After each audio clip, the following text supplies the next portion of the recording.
pour des raisons logistiques, il n'est pas là. Et sinon, il y a la seconde qui est Azaria, là-bas derrière, et puis la troisième qui est Safi, Aziel, et ainsi de suite. Et alors, ce qui est intéressant en ce moment dans mon troupeau, c'est qu'il y a Gazelle qui était là pour le film, qui a joué Gazelle petite, et qui est dans le troupeau, elle, depuis une petite année. Elle a 2 ans, et elle est en train de gravir les échelons. De 2 ans jusqu'à 5 ans, les chevaux gravissent les échelons. Et en ce moment, justement, elle est en train de se mettre en rivalité et en combat avec la petite Laïs à côté, qui est la dernière du troupeau normalement, sans Gazelle. Voilà, et comme c'est une Camargue, c'est un caractère bien trempé. Et elle est en train de gagner, là, ces derniers jours, je l'ai vu gagner des points au fur et à mesure. Et encore une fois, c'est toujours l'observation qui amène à pouvoir travailler les chevaux et chercher à mieux les comprendre. Alors, pour faire court, on a 2 mondes. Un monde intelligent dans l'analyse, c'est le monde des êtres humains, et dans l'expression vocale qui a besoin de se parler pour se comprendre. Et on a de l'autre côté ce monde des chevaux, qui est un monde du silence. Hein, vous voyez, là, c'est un troupeau qui connaît bien, il n'y a pas besoin de bruit, tout se met en place naturellement. Un monde de silence qui n'est pas un monde très intelligent. Alors, pour choquer personne, c'est juste pour dire que ce sont des herbivores et ils n'ont pas besoin d'analyser autant que nous. Ça ne veut pas dire qu'ils sont dépourvus d'intelligence non plus. Mais je préfère leur mettre les qualités qui leur sont vraiment réelles, plutôt que d'inventer une qualité qui n'est pas chez eux. Et en fait, tous les cavaliers qui aiment leurs chevaux veulent qu'ils soient intelligents, parce que c'est une qualité. Et ça, c'est poussé par l'amour qu'ils ont sur leurs chevaux, et tout va bien, parce que de l'amour, il en faut. Mais l'anthropomorphisme, il n'en faut pas. Et ce monde de silence, de hiérarchie, est en fait réglé par le coup de poing, le coup de dent, le coup de pied. Quand il y a un problème, on va juste faire la bagarre, et après la bagarre, il n'y a plus de problème. D'accord? Alors, c'est pas évident de se dire que dans ce monde-là, tout se règle à tout point, parce que c'est pas notre monde, mais quand on respecte leurs règles, ça les rapproche de nous.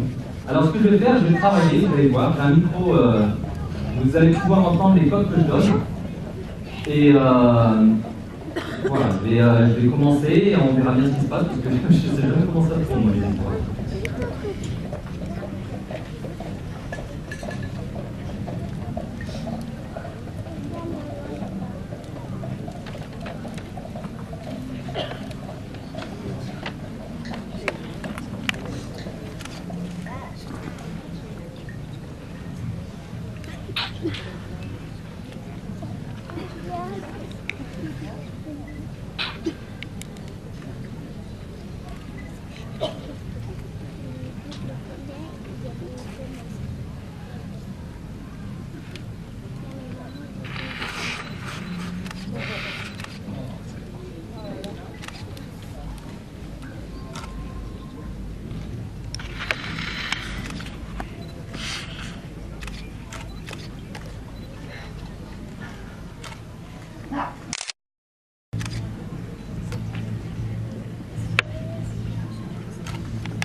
Voilà, maintenant vous avez vu, ça s'est fait dans le silence.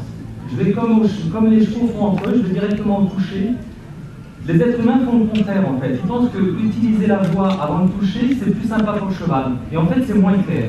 Et je vous garantis que moi-même, je suis étonné de la façon où les poulains, eux, ils ont connu que cette méthode en fait. Parce qu'il n'y a pas assez longtemps que j'ai fait ce rêve, là où j'arrivais sur la terre des chevaux et puis que j'essayais d'utiliser leur code. Et du coup, vous avez vu, ils ont compris. Il faut être séparé des poulains. Ils étaient naturellement avec leur mère. Et là, ils ont compris que j'étais le chef, le dominant, qui dit maintenant, vous vous mettez à cet endroit-là. Alors forcément, là, il y a... Ça, c'est celui-là. Voilà, d'ailleurs, que je ne vais pas pouvoir garder. Donc je joue moins avec lui qu'avec les pouliches. Parce que... je ne veux pas le mettre en rivalité avec son père qui va nous rejoindre dans la troupe, incessamment sous peu, il faut passer le super lourd. Et voilà, et là on a les 3 pouliches. Vous avez vu la différence tout de suite du poulain, du petit mâle qui est là à utiliser ses dents, contrairement aux pouliches qui utilisent leurs dents quand même, mais qui sont moins gaillardes, qui sont moins brutales. Et du coup les pouliches se retrouvent plus entre elles, et lui quand il arrive, c'est souvent pour foutre la panique. Mais bon, ça reste du jeu. Mais le jeu, justement, je vais en parler parce que c'est ce que j'essaye d'utiliser au maximum. Finalement, le plus dur avec les chevaux, c'est de faire en sorte qu'ils soient bien dans le travail. Vous avez vu là, on a des chevaux qui sont au travail et en même temps ils sont décontractés. Et bien souvent, l'être humain veut faire des exercices aux chevaux. C'est le piège dans lequel on tombe, moi le premier, et on oublie la relation. Et ce qui est le plus important finalement, c'est d'avoir un relationnel avec son cheval, au-delà de l'exercice. Et pour un exercice, je ne veux pas faire de relationnel. Alors souvent, quand on surjoue, parce que l'être humain surjoue toujours, hein, quand on parle, on utilise les mains, ça ne sert à rien. Et le cheval, en fait, fait toujours le minimum. Quand il veut jouer, il envoie les dents, il va directement.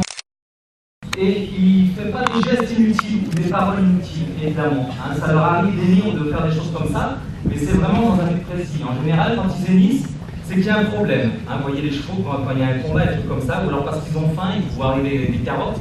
Mais quand tout va bien, comme là, il n'y a pas d'hennissement, il n'y a pas de bruit.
Alors encore une fois, le petit mâle,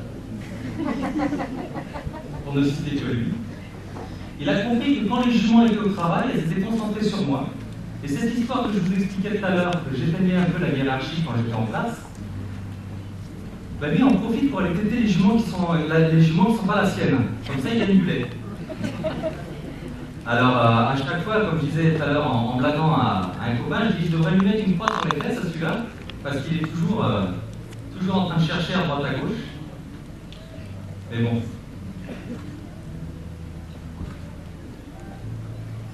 Spirit, hein.